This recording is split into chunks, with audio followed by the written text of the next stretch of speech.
Well, Moises, Naim, first of all, congratulations on your fascinating book, The End of Power. And let me reread the subtitle, since I think it poses a great question. From boardrooms to battlefields and churches to states, why being in charge isn't what it used to be. So, Moises, Naim, why is being in charge in the 21st century not what it used to be? Because the barriers that shielded the powerful are becoming less protective. Now, every powerful institution, individual, army, religion, company, has something special that protects them, that shields them from others, from rivals, from challengers that want to take part of the power that the institution, the company, or the individual has. And they had barriers that protected them. Those barriers are being now easier to overwhelm, easier to circumvent or undermine. And it's the combination of these three forces that are making power easier to acquire. But then once you have it, you can do less with it than your predecessors. And then it is more fleeting. Leaders and companies and those in power then now have and it's easier to lose. Well, Moises, Naim, I was also struck by a quote from the former Brazilian president, Fernando Henrique Cardoso, talking about the gap between real power and what people expect from people in positions like his, heads of state, and that gap is a source of great frustration. Any head of state now is having more challenges. Governments are increasingly becoming like Gullivers, giants that are tied down by thousands of strings held by Lilliputians, by all kinds of organizations, activists and non-governmental organizations, and hedge funds and big money types that are move money internationally, or political parties at home, or new groups, or the media, or all kinds of forces that are limiting the ability of the executive, of the president of the country, to do what he or she wants.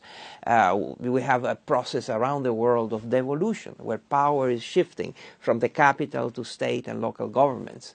We have also a process where central banks are becoming independent. So the head of the central bank, the governor of the central bank, very often can do whatever he or she wants without consulting the prime minister or president.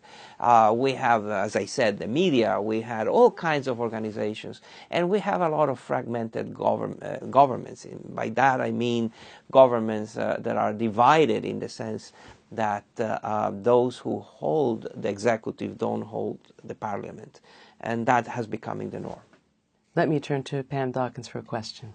In your book, you talk about the more revolution, the mobility revolution, and the mentality revolution as the three categories that indicate how power has changed. Will you explain this? Sure. The more revolution is my way of capturing all of the factors that now make it easier for challengers to overwhelm the barriers that protected the powerful. We live in a world of more. Where there's more of everything. First of all, there are more people. It took all of history of humanity until 1950 to have 2 billion people in the world. Now we're 7 billion, and we add about 2 billion people every 20 years or so. So we have more people than ever, but this also is the youngest planet than ever. This is a planet of very young people. Highly unevenly distributed. We have countries like Russia, Japan, or the United States where the population is getting older. But on average, we have now more young people than ever before in history. And we have more urban people. This is the time in human history where, for the first time in 2007, more people live in cities than in a rural setting, in farms. And not only we have more people, but we have more products and more countries and more armies and more political parties and more computers, weapons, more philanthropies, more people trying to do good. Look at any indicator of that traces what's happening to humanity, and you will see that it's skyrocketing in terms of size. There's more of everything. If you have more of everything, it's harder to control them. It's harder to dominate, and that has consequences for power. And that's why I say that this is how those that want to challenge the power that the incumbents have can overwhelm the barriers that protect them. But power is not just, there's not just more of everything, but the more that we have moves more. And that's the mobility revolution. And then there's, of course, the mentality. Right. The mobility revolution is very important because given that everything moves, not only people, but also ideas and pandemics and illnesses and money and products and ideas and terrorists and foundations and everything moves. Power needs a captive audience.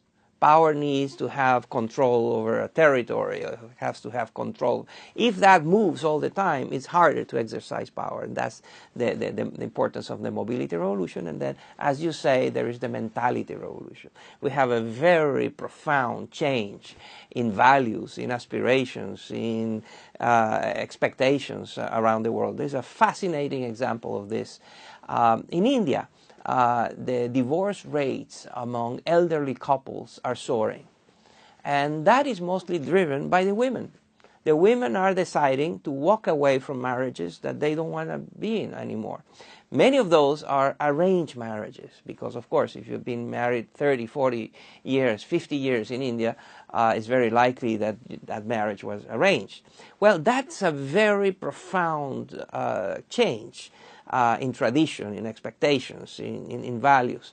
And that those are not just anecdotes. We have the World Values Survey is an effort that has been going now for decades, in which at the University of Michigan, there's a group of researchers that go around the world in a large number of countries, and they ask people about their values, about their expectations.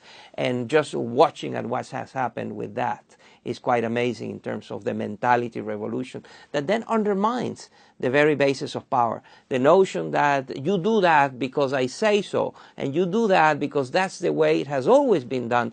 Those are phrases that carry no more power anymore. It's very hard to tell someone, you do that because that's the way it has always been done. It's not a phrase that now generates a lot of response.